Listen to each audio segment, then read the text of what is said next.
Welcome back to Hold the Phone YouTube. Here are our best bets for Monday Night Football. We appreciate each and every single one of you tuning back into the best sports betting show here on YouTube. We've really smoked it to the filter today. We have emptied the gas tank. There's been highs, there's been lows, there's been everything in between, but we appreciate each and every single one of you on the other side of this screen. Like the video, subscribe, comment, Loop, how are we feeling? NFL week number 11, putting it in a pipe and just smoking it. Hell of a day of football, start to finish. Started in Madrid, overtime. Yep. There were ups and downs. It wasn't as good to us as week 10 was. Yep. But we were able to get some winners on the board. Yeah. And Monday night's going to be massive. We're going to hit everything in our sight. Yeah, this is the game of the year. This is the best Monday night game yet this season. Yep. It's a tricky spot for both teams. We got the Cowboys. Really tricky spot. Traveling to Vegas after dropping one at home to Jacoby Brissett.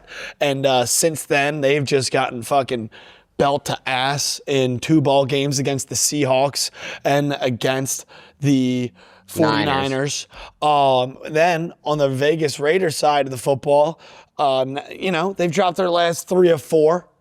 And as I come to look at it, actually, they've dropped their last 7 of 9. Yeah. They've won 2 games. Raiders don't love to win football games. Yeah. But they played the Denver Broncos tough last time we saw them. And they lost in overtime to the Jags. And the Broncos just beat the Chiefs. So, hey.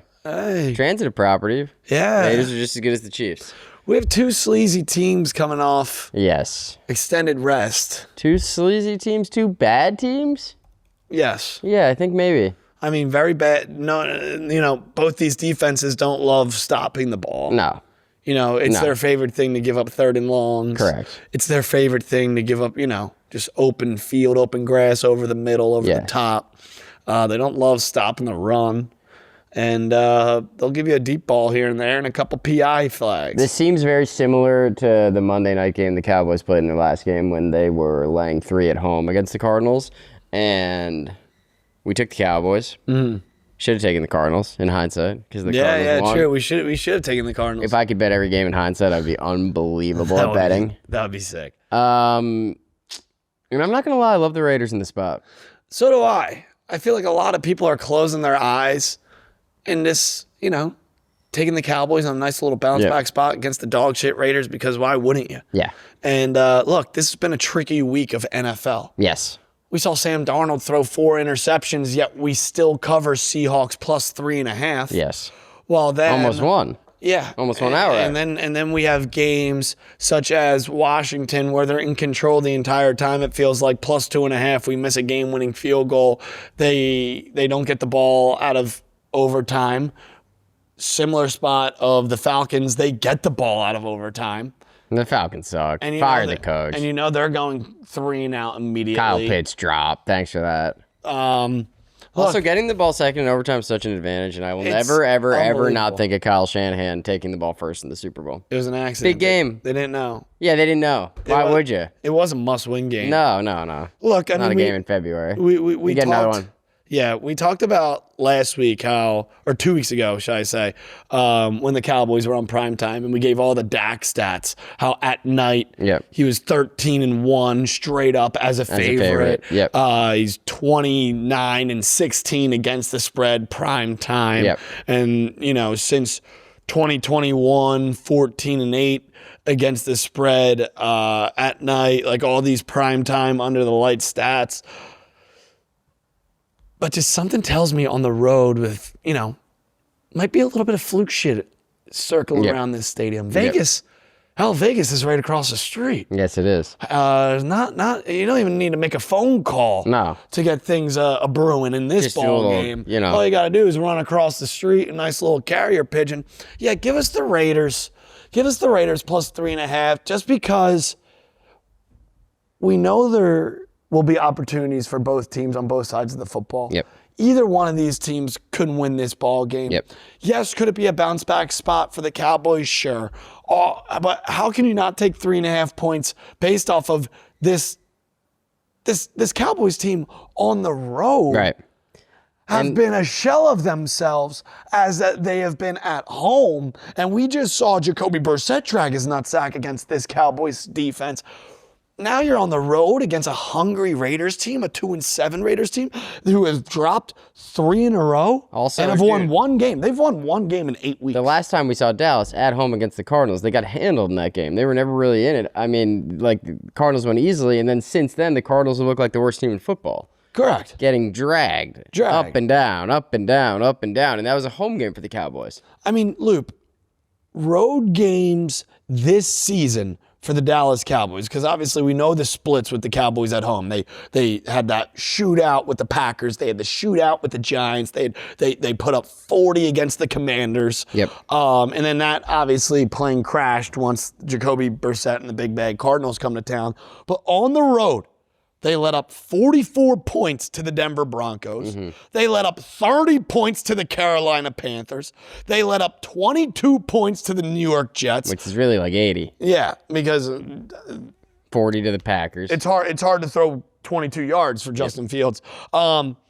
31 against the Bears. That's what got the Bears back on track. They're doing flea flickers. Bears don't lose.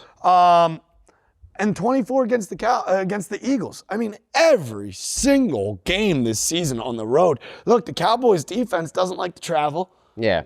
And the Brock Bowers. Gentry's been hot. 6 tutties in his last 6 games. Yeah, Geno Smith. He loves turning over the ball, but he also loves throwing it. He'll give it to you. He'll sling the rock when he has the opportunity to do so, and I think he does it tonight. Raiders plus 3.5. All right. They've won one game in a very long time. They started the year 1-0. Hey, Utah, show me number 2. All right, let's get to the same game parlay. Raiders will always have 1-0. Yes, they will. All right, leg number 1. Slow game last game against the Broncos. Yeah. 50 plus is all we need. Yeah. Brock Bowers. Come on, Brock. He screwed a lot of people after having the hat trick against the Jags. Yep. Then the following week, when he gets going, he goes. Yeah. It was a primetime game.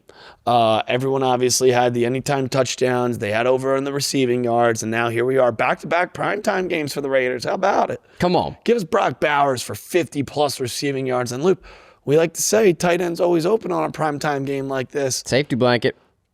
On the Dallas Cowboys side of the football, give us Jake Ferguson for 25-plus receiving yards. 100%. Come on. Easy. That's 2 for 2. We're filming this at halftime of the Sunday night football game right now between the Eagles and Cowboys. Butt cheeks are clinched. Yes, they are. Always.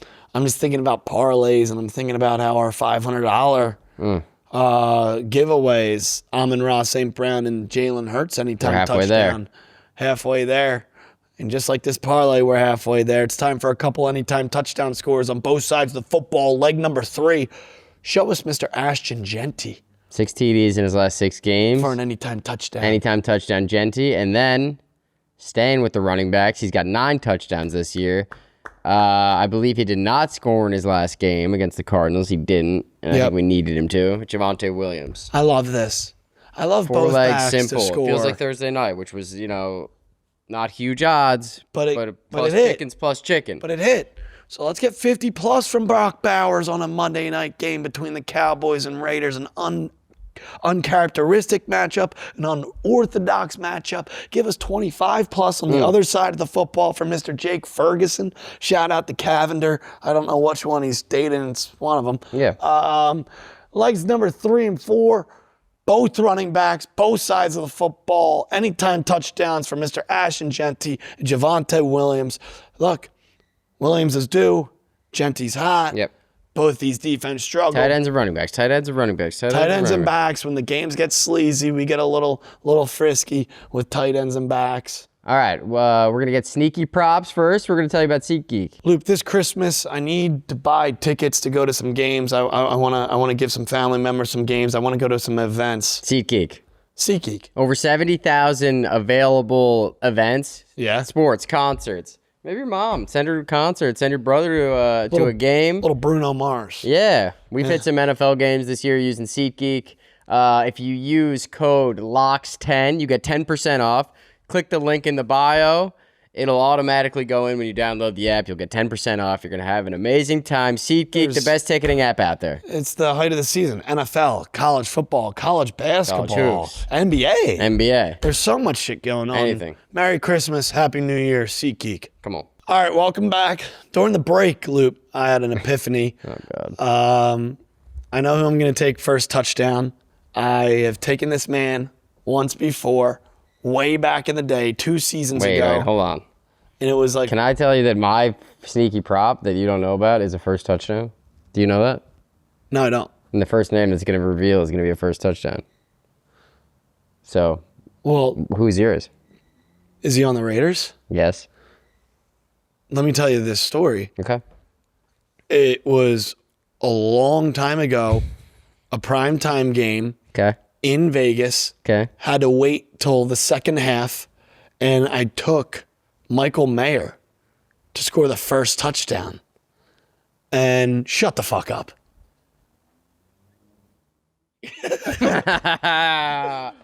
at that synergy, dude. That's my sneaky prop.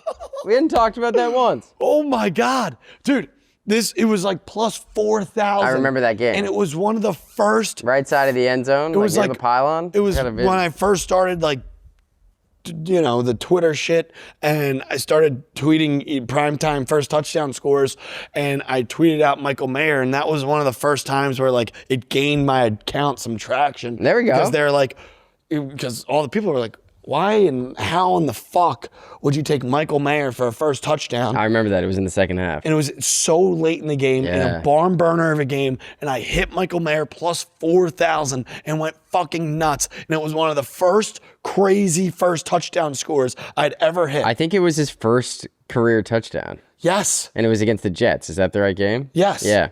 Yes. Hell yeah. And dude, the 3 biggest first touchdowns, or like the most notable ones I'd ever hit, was Okonkwo on the Titans, tight end. First touchdown was one of the craziest things. Trevor Lawrence one night was like plus 2,500. That was like absolutely massive because I'd been on like a heater, and then Trevor Lawrence scored. And then the other one was Michael Mayer all time. And tonight, history repeats itself. Give us Michael Mayer first touchdown. And I can't believe we have not talked about sketchy props, about your sketchy prop. And when's the last? I don't think you've ever taken a first touchdown for a sketchy prop. And here I am during the break, without talking to you, say I'm taking Michael Mayer. I'm taking Michael Mayer first touchdown. You say I'm taking Michael Mayer first touchdown. How's that? It's written in the fucking stars. Michael Mayer first touchdown. If he doesn't score the first touchdown, it is an absolute fuck job.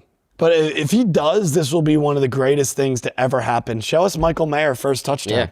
That's unbelievable. Unbelievable. I don't even want to give my sketchy prop No anymore. one gives a fuck let's, about end anything. let's end the fucking show. No, dude, my sketchy prop is Tyler Lockett under 15.5 yards for his longest reception. Talk about a sneaky prop. Tyler Lockett's not catching a fucking ball for 16 yards Please tomorrow don't. night. I'll tell you that much. Are you shitting me? No. He might recover a fumble that ends up gaining the Raiders 16 yards. But Tyler Lockett under longest reception, 15.5 receiving yards. I like it a lot. I mean, there's a lot of mouths to feed, and I Just feel score like... Michael Mayer first, please, please, please, please. Yeah. Ladies, gentle hands. We're a little gentlemen, tired today. Ladies, We had a big gentle- night last night. Yeah, I mean, we're tired. We've watched ball all day. Yeah. Fucking, it's Sunday, scaries. Yeah, I'm scared. You know, I'm a little scared. I'm fucking Are you scared? I'm so fucking scared right Scared now. too. All right, let's go watch second half. Yeah, give us the Raiders plus 3.5. Give us that same game parlay plus 350. Show us Michael Mayer first touchdown. Tyler Lockett's longest reception under. And as always, we'll see you on the other side.